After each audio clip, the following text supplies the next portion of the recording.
Hello, welcome to Get Fit with Dr. Moore, the mental health component of the Fall 2015 Weight Loss Challenge here at Mercer University.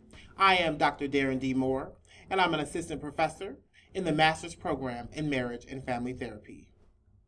My name is Clint Cooper, and I'm on the research team of Dr. Moore and also a student of the MFT program. I'm Erica King. I am also a member of Dr. Moore's research team and a student in the marriage and family therapy program as well. And today what we're going to do is introduce you to our first episode where we're going to be talking about the mind-body connection. Specifically, we're going to be talking about three major components, and that includes motivation. We're going to be talking about SMART goals, and then we'll talk a little bit about social support. So, let's talk a little bit about motivation. So when you think about motivation, people have many different reasons and factors that inspire them or drive them as they complete their goals.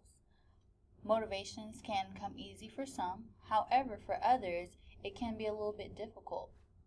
Some things that help to inspire and find motivation include understanding your purpose for making change. Absolutely. Some other things that are important as you consider making changes is understanding that it's going to be difficult. There may be some setbacks, but making sure that you have goals set up, that you have a good support system, and that you really explore what you value are key instruments to help you continue and to stick with whatever that change is going to be.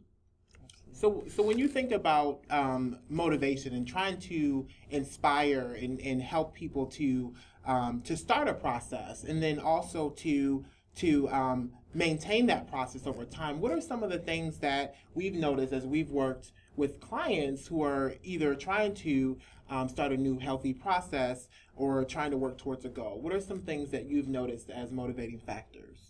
Some things that I noticed is that when people are able to identify for themselves and not based on what other people feel is important or deem is important, they're more likely to stick with whatever that change is. So once they have a personal connection to it, understand the meaning behind it, once they're able to really figure out what works for them, they're able to continue with that goal. And sometimes that does mean having assistance in establishing those goals and continuing those goals. Absolutely. And I also think that we've kind of talked about this before is if it comes from within, if it's something personal to you, you're more willing to follow through with that. It Exactly. means more. Exactly. So, absolutely. Absolutely. So I think what we're all trying to say is that your motivation has to come from within. So a lot of times we hear people say, oh, well, I want to do this for my family, I want to do this for my children, but it really has to come from within. And that's what's going to keep you on the goal to establishing a change over time. Anyone can change temporarily, but we're talking about how do we create, how do we develop, how do we institute a lifestyle change? And that is to start with this program.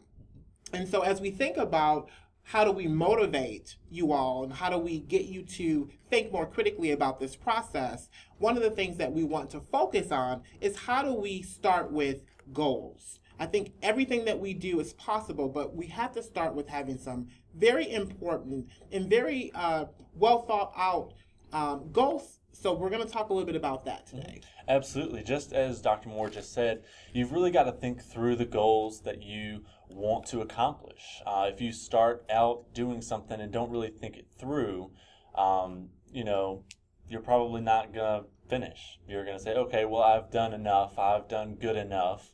But if you don't set a goal, that's what's going to happen.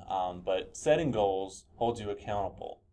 And Dr. Moore mentioned that we use SMART goals in trying to get people to make goals. And so what that stands for is the S stands for specific, making specific goals. So kind of narrowing down what your goal is about, who it affects, what parts of your life it will affect. The M is for measurable. So how are you going to measure this? Is it going to be on a weekly basis? Is it going to be on a monthly basis, a yearly basis? And you can kind of start with those smaller week-by-week goals to work towards your larger goals of maybe a year, kind of overall changing your lifestyle. Also, is it going to be through food intake? Are you going to measure it that way? Or are you going to measure it by weight lost, your actual pounds that you're losing? So another one of those, the A would stand for, is it attainable? Can you actually achieve this goal? Which kind of leads into the R, which is realistic. So setting goals that you can reach, that aren't so far-fetched. Obviously no one's going to lose 20 pounds in 1 week. A lot of people say, oh, I've got a wedding coming up in a month or something like that. I need to, kind of slim down or something like that. But that's a really high goal to achieve. And so really kind of sitting down, what can work? What have I done in the past? Kind of giving it a trial period, seeing how much you can lose, what you can do within the bounds of your reality. And so the last piece of that, the SMART goal, is timely. Your goals have to be set to a time limit. So keeping yourself accountable for, okay, well, each week I'm going to achieve this much of my goal. This month I'm going to do this much. So that way you kind of have a deadline. Not necessarily put pressure on you, even though if you don't reach the goal that you want, you're going to want to be somewhere close. So another part of this is, overall just kind of planning out your goals, but also if you find that you're not reaching your goals, to sit down and go back through these steps and find out, okay, what is not working for me and how can I change that? I think that's a very important aspect. And as you're planning SMART goals, thinking about your ability and what's the level when you're starting first beginning compared to what you ultimately want to end up at, whatever stage and whatever that looks like. So continuing to understand that initially you may start off a little slower. Absolutely. And that's okay. But being comfortable and acknowledging, hey, I need to start at stage 1, making this step, and then progress. Moving too swiftly can be harmful, and it can hurt both physically and emotionally. Absolutely. For instance, if your goal is to eventually run a 5K, you're not going to start out running 3.2 miles, the very first day. You're going to be, kind of running through the mud at that point. So what you would want to do is, okay, well, what can I do? What are my abilities? Physically, what can I do? So maybe testing yourself out on a treadmill. What should my pace be? Doing your research on that. And there's even training programs online or, several pieces of literature about that, how to get to that goal. So you can kind of research that and then test yourself against that and say, okay, what can I do? So maybe I can run half a mile, walk half a mile. That's it. Okay, that's fine. But eventually you'll just keep building on that over time and reassessing those goals and, eventually become a reality. And one of the things that I'm hearing is that it's important for goals to be specific to that individual. And so I know that we live in this kind of society where we like to compare ourselves to others. And so we want to make sure that as you're going through this 8-week process, that you're focused on yourself, because that's going to be the most important. It's not so much about what your friend is doing or what your coworker is doing, but really focusing in on the goals that you have established for yourself. That will keep you motivated and help you to work through this process.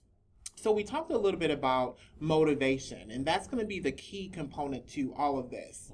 Because like I said before, anyone can lose weight, anyone can become healthy temporarily, but it's about how do we do this over time. And so motivation is extremely important. And of course, the other component, as we mentioned, were related to having goals, developing goals, and then establishing goals. And so the last piece that we wanted to really talk with you about today is really focused on what we call social support. So what is social support? Social support can mean a lot of different things to a lot of different people, and that's really important to talk about and to even think about. Most of us probably don't think about that. What is my support? We go into the world, kind of we're on our own or with our partner, or, we have our family that we lean on in times of need and everything, but we don't understand, or we don't really think about how much that influences at a daily level, a daily life level. So what is support? So I mentioned family. You have your coworkers, you have church, you have classmates, you have professors, mentors. Mm-hmm. There are different people that look like social support. Mm-hmm. And while family may be biological family, sometimes family looks different. Absolutely. Sometimes family is composed of many of those things that Clint mentioned, such as friends, class members, faculty members, advisors. So understanding and having a support system in place is going to be important as you continue to make these changes, because there are going to be some days where your motivation is on 10 and you're just a beast and you're just doing it. But there may be other days where it may be a little bit harder and you may be struggling to have that motivation. And so that social support is really going to help keep you motivated through those times where you feel like you might want to give up, or those times where you decide, yeah, I have this diet program and I'm charting my things on MyPal. However, today I want to have some ice cream, or I want to go have a piece of cake. And so being able to have that person, whether it's your colleague in your own department here at Mercer or your friends or family members, we think that would be really helpful in terms of helping you to maintain the program. And so one of the other things that I want to mention when we think about social support is it's important to surround yourself around people who have what we call like minds, people who are inspired like you to try to come up with a new process for changing your life. Okay, so you want to actually move away from people who are going to be counterproductive to that. So if you have people that are what we're going to call negative, or people who might entice you to eat those unhealthy foods, or people that may actually contribute to changing your mood, which may also lead to you deciding to eat something that we know you should not eat, it's really important for us to kind of remove ourselves from some of those people. And we know that some people may actually live in our own households. Absolutely. And so it's just going to be really important for us to be thinking about how do we distance ourselves to a certain extent so that you can make sure that you are staying on this process. Absolutely. Right? Mm-hmm. And so I guess one of the things that we wanted to just leave you with is we are here. We are all mental health professionals. These are two of my students here. We're at the Master's Program in Marriage and Family Therapy, and we're going to be helping work with you all to start to think through and connect the mind and body. Okay? And so we really believe that as you go through this process, it's not just important to pay attention to working out and exercise and diet, but you also have to think about your mood. You also have to think about what are the times that you're deciding to overeat, or the times when you're deciding that you're upset or angry, and that makes you want to go eat. And so we're going to be talking a lot about the mental health side of things. So at our next episode, we're going to be talking about weight and mental health. We're going to have a conversation around eating disorders, right? And this is a topic that we don't always talk about, right? But as we know, it's very common that people may suffer from either full-blown eating disorders or symptoms of eating disorders. So we're going to have a quick conversation about that at our next episode. In addition, you may catch us at the fitness center. You may catch us doing a little CrossFit out here in the community in Macon. We have a lot of other wonderful things for you all over the next couple of episodes. So until then, as I tell everyone, stick around. There's always more to come. I am Dr. Darren D. Moore, and you're watching Get Fit with Dr. Moore.